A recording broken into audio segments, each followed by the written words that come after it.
Welcome back to The Outlet. That's the name of the new show. It's every Sunday. The Outlet. The Outlet.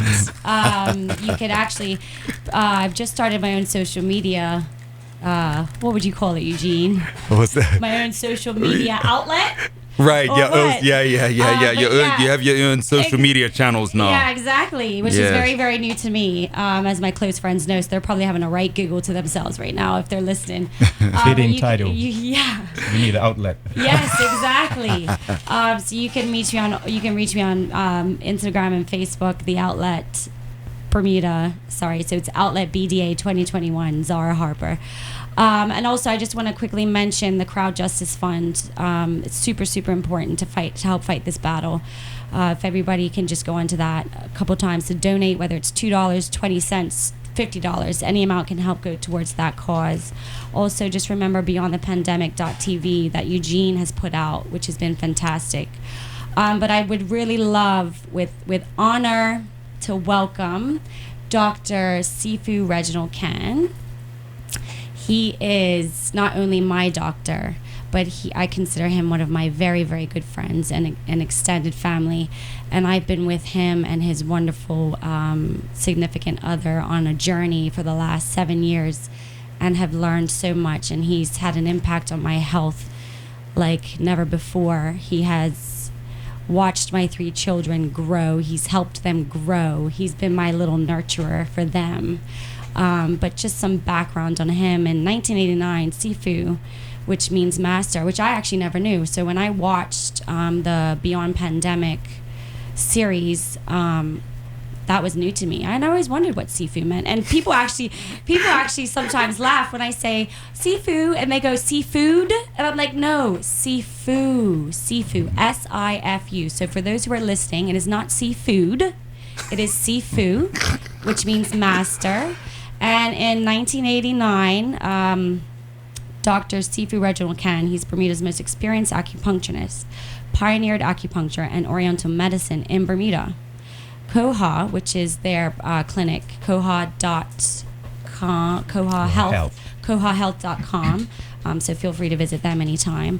And it was the first fully certified acupuncturist clinic in Bermuda. He is a California Medical Board certified licensed acupuncturist. He's a primary care provider. He's Chinese herbalist and certified master of medical, correct me if I'm wrong, Sifu, is it Qigong?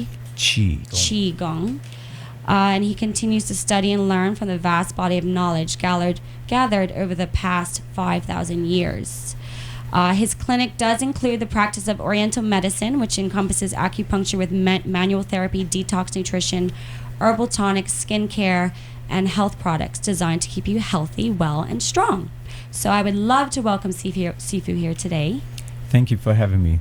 Yes. And good morning to Bermuda and the listening audience. Yes, you're welcome. Now, I do have a couple questions, if that's okay. One of the first ones is, how does Oriental medicine view the body and health? Thank you for the question. Oriental views the body. First of all, we have to look at what we call the constitutional health of the individual. From the allopathic or Western perspectives, generally they look at symptoms. We like to look at the whole person. And there's a law called the Hering's Law, which is usually applied to naturopathic medicine. It says the body heals itself from the head down, inside out. Now what that means is, whenever you have any condition, it's not just a symptom of that condition. We have to try to trace back and find out what is actually the root cause. That is the primary treatment.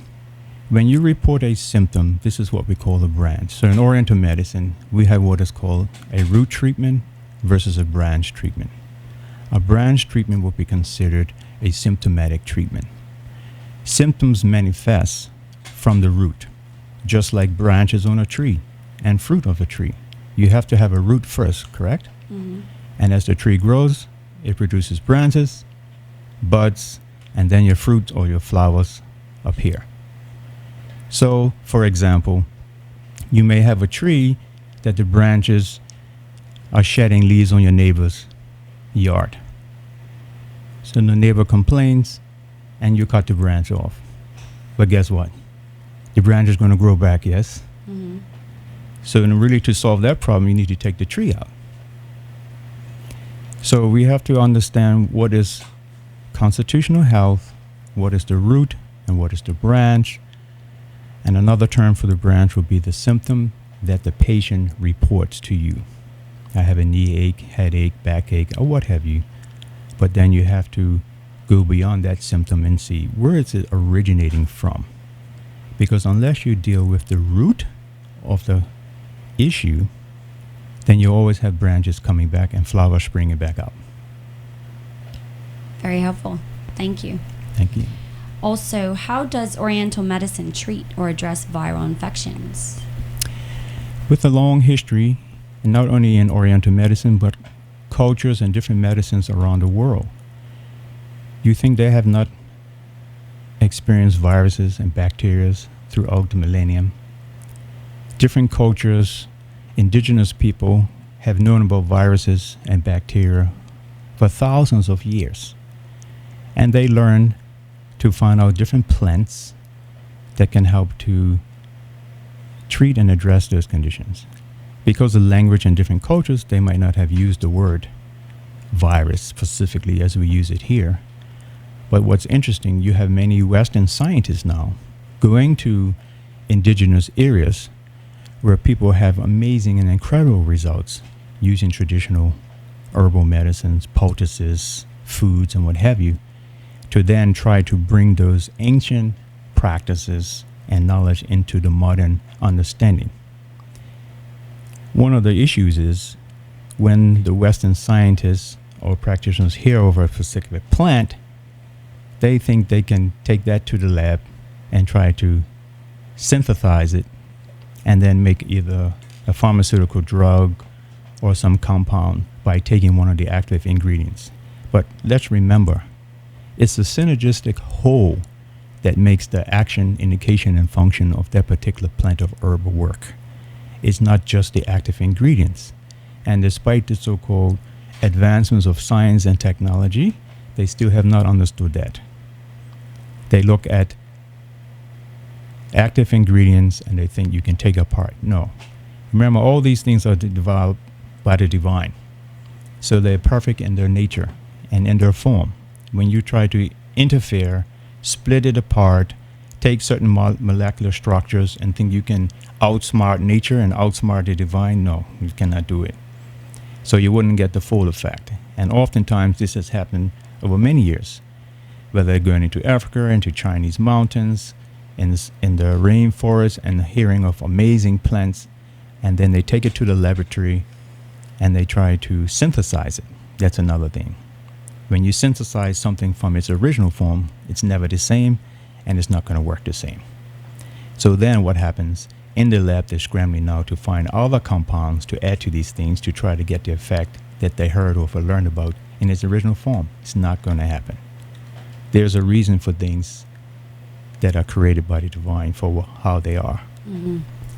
And you have to instead understand the appropriate natural uses. I think this is the arrogance of science, where they then think they can become like gods and say, well, we can make this better. No, you're not making it better. You're interfering with its natural action. Remember, everything has what is called an action, an indication, a function, and contraindications. All that has to be understood. Thank you. So yes, we have many different formulas that for many years already. Remember, every year there's a flu season, there's a cold season. Mm-hmm. These are viral. Yeah. And we've treated many patients successfully over the years. It's even, if you want to even to simplify it, it's something as simple as you have some sort of inflammation, and then on one side they're saying, here you go, take some anti-inflammatories, those will do really well, they'll do you good, side effects are this. But then yet you could say, well, why don't you just try a little bit of turmeric first, because that helps reduce inflammation. Yeah. There's all these things where, trust me, like I said, I've been on this journey for 7 years learning the other side of medicine. I appreciate the other side of medicine as well, because it is needed. Because when we do have trauma, or when there is traumatic situations, we need them. I think the biggest divide right now is that the other side are not willing to just hear us out for a minute on this side, where we could actually work together to accomplish so much. Exactly. Because I've been a long time advocate of integrated medicine forever, even when I was in medical school, Oriental Medical School. But for some reason, there's a resistance, and it still continues today. Yeah. The best way forward for medicine, and I'll say it publicly, is integrative medicine. Yeah. We need both medicines at different times. Yes, I agree. Yeah. And one of the things I like to impart with the public is that understand the differences. And one of the basic differences is Western medicine is for acute infectious disease, emergency trauma. Yes, we need that. And sometimes, if you're in severe pain, we need a drug or something to help us quickly get out of that pain. Because again, if you're in severe pain, that's going to create stress. It could affect your sleeping, and obviously it's going to affect your quality of life. Yeah. So we're not here to say that we're against medicine. I'm definitely not against Western medicine, but I would like to have more integration with Western medicine. Yes. And I challenge any of the allopathic doctors that are listening to just give a few moments to try to open your mind to the possibility. Because after all, the best interest is for the patient, not for ourselves. Mm-hmm. So we have to find out what's the best interest. There are some things in my scope of practice that I'm not trained to do, so part of my service is to refer appropriately. Mm-hmm. So likewise, medical doctors need to learn how to refer appropriately as well, because then what happens if they're not able to help that patient, the patient is just left in limbo. And oftentimes, most of the patients that end up in my clinic is because they have been left in limbo. Whereas if the doctors will educate themselves, and I'm open to communicate with them, then they can say, we've tried what we can do here, but it's not really helping you. We're not getting the clinical outcome that we need. So maybe I should refer you to Sufican or some other practitioner, naturopath, or herbalist or what have you, and let's see if that can help make a shift. Because at the end of the day, the patient is first. Mm-hmm. The patient must always be first. And likewise, as I said, if you come into my clinic and it's something that I cannot handle or is not in my scope of practice, part of my service to you as a patient is to find some practitioner that I think can help you, and I must refer you. Yeah. And then that's healthcare. Yep. And then Dr. Sifu Reginald Canigan, he's joining us from Koha Health. And if you ever want to visit their website, it's kohahealth.com. As you know, through the pandemic, it's been very, very stressful. It's been exhausting. Anxiety levels are skyrocketing. Stress levels are skyrocketing. Depression is skyrocketing. Domestic violence is skyrocketing. Alcohol abuse, drug abuse, suicides. None of this is being reported or monitored, to my knowledge, that I'm aware of. The only reason why I can make that statement is because obviously I have spoken to different people that have experienced these things, and I myself have experienced severe stress and anxiety, not so much depression, a little bit here and there, but the reason why I'm talking about that is because I really would like to know what you've seen with your patients in regards to mental health in the past year, and how do you actually treat mental health issues in your clinic? Another great question. Thank you. Yes, that's been a very big concern of mine over the last 15 months. And even prior to that, before the pandemic, people are under a lot of stress. Now, let me try to simplify for the viewing orders about the nervous system. So the nervous system, the first nervous system is called the central nervous system. That comprises of your brain, your spinal cord, and then all the different nerves that come out of the spinal cord. The term is called innervate. Innervate means they go to your muscles, it goes to your organs, your glands, and senses. And this is the central nervous system. The system that I really want to emphasize is called the autonomic nervous system. And the autonomic nervous system has two systems. One is called the sympathetic. That is the system that is flight, fright, fear, stress. And then the balancing counterpart to that system is called the parasympathetic. This is simply put as rest, and digest. The relaxation response. So when you encounter a stress, I'll give you an example of an immediate stress. You just came from a nice dinner. You're humming to Kalibaz's music on your way home. And suddenly a child runs out into the road chasing a ball, and you have to suddenly slam on the brakes. What happens at that moment? You will have an immediate increase of heart rate. You will have labored breathing. That means you're shallow breathing in the chest. Sweaty, clammy palms, and often shaky hands. You speak to the child about the dangers of doing that, etc., and then you pull off. 20 minutes to half hour later, your heart rate will normalize, your labored breathing will return to normal, the clammy palms will just disappear, the clamminess, and the shaking will cease. This is the parasympathetic. So when you're constantly bombarded with stress, and there are many factors of stress. So if we draw a heading of stress and draw a line underneath that stress, let's start from internal stress. Internal stress can be mental, emotional. It can be biochemical, which means when you eat processed and junk food, this creates a stress on your body.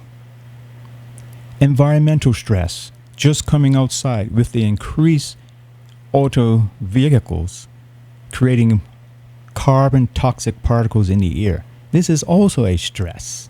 It's a physiological stress. And then, yes, the senses, your eyes, your ears, your nose, and your mouth. What you see can create stress. If you're constantly watching negative, whatever it is, whether it's news or some photos or something that's tragic, that's going to create a visual stress, which will manifest into a mental emotional stress. Your ears are the windows that can also absorb stress. You're hearing negative conversation, negative commentary. What you smell. You come out from your house and you on a bike and behind a bus, that toxic fumes, that creates a stress on your body. And of course, as I said earlier, what you put in your mouth can also create a stress. So having said that, when people come into stress and using the same previous principle about root and branch, we have to try to find out what stress this particular individual has encountered. And oftentimes it's not going to be one of those. Sometimes, most of the time, it's a combination of things. Because when people are stressed, what do? They like to eat comfort foods, right? Sugars, sweets. These are comforting. You know, a pint of Häagen-Dazs ice cream, pizza, whatever. Comfort food, not nutritional foods. Yeah. Anything that, cookie. I remember my grandma used to make cookies. And when I had a cookie, I feel so comfortable. Kicking your feet, tapping your foot, tapping your hands, eating your cookies. And same thing. So with that in mind, then we have to say, first of all, the first thing, and also let me just back up 1 second. When you're in a sympathetic flight and fright, the body cannot heal. The body cannot heal.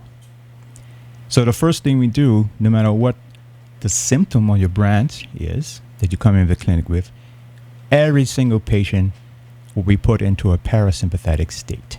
That's the first and foremost. You must calm the nervous system down, down-regulate the sympathetic nervous system effect from whatever stressors that have contributed to that sympathetic response in the body.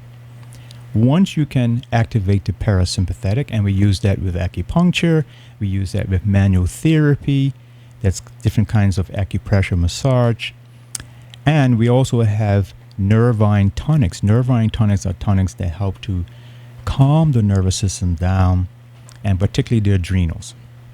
So that autonomic nervous system is governed by your adrenal glands. These glands sit on top of your kidneys, and hence the term autonomic. So that means automatically this will be activated. You come out of your house and 10 tigers are outside when you open the door. You don't need to think. Like, heart rate, can you speed up to get some blood into my legs so I can flee? No, it's automatic. So that's why it's called the autonomic nervous system. So we have to keep in mind and daily be mindful of our autonomic nervous system. Are we in flight or fright as we go through our day? Or are we in parasympathetic? And last piece I'd like to add about the flight and flight.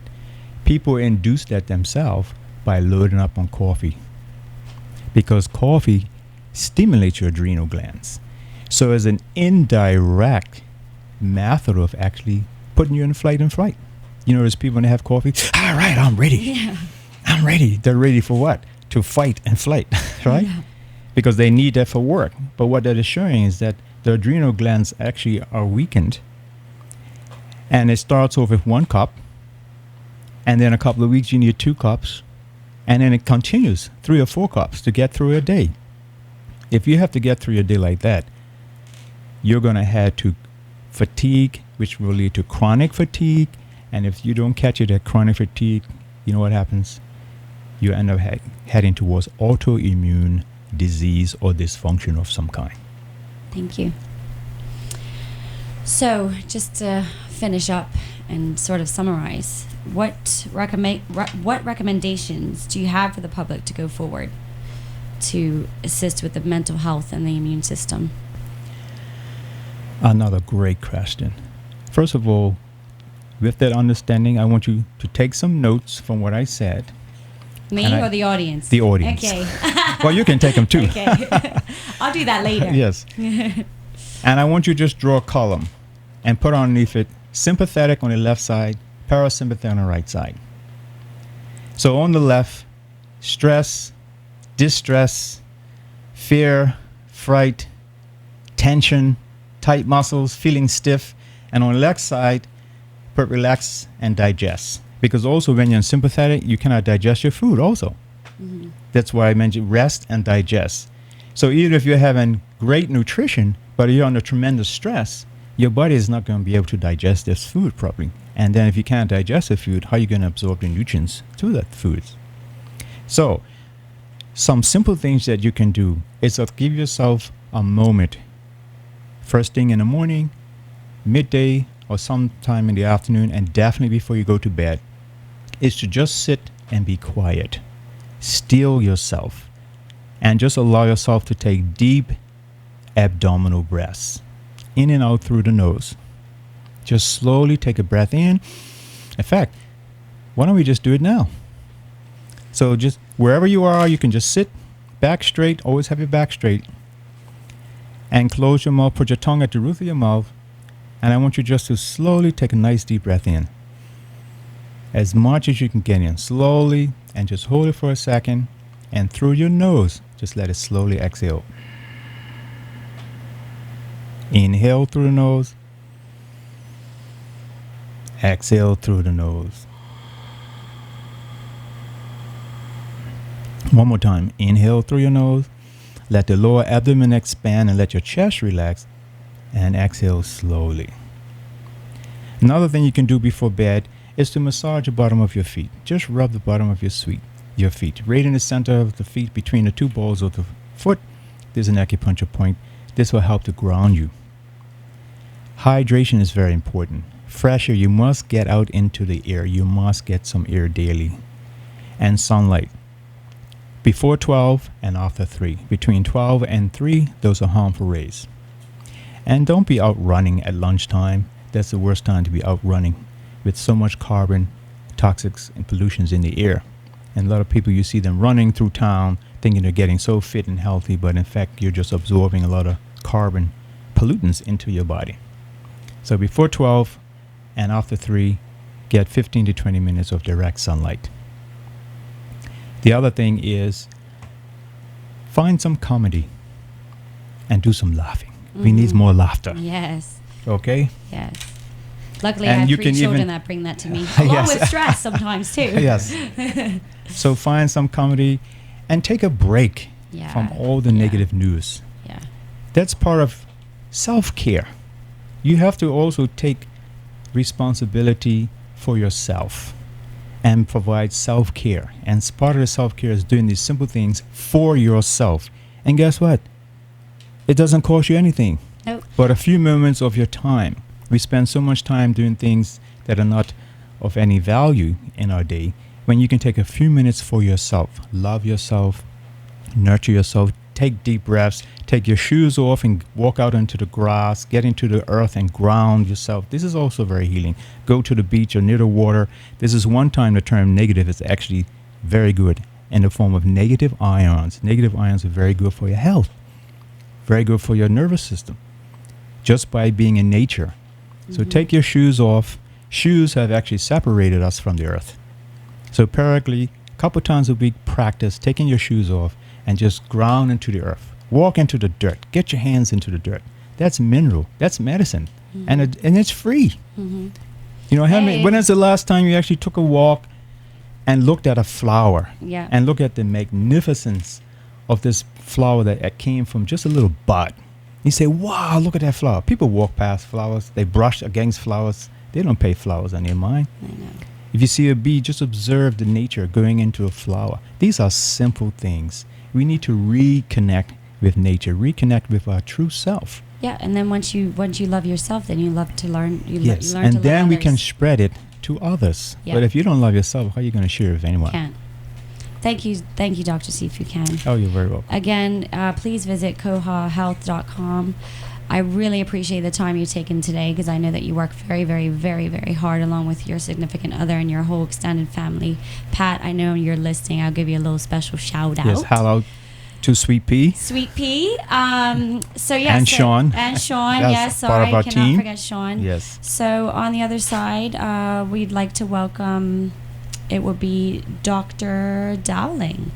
So yeah. Thanks Thank for you. having me. Yes, thank you. Have the best day ever, Bermuda.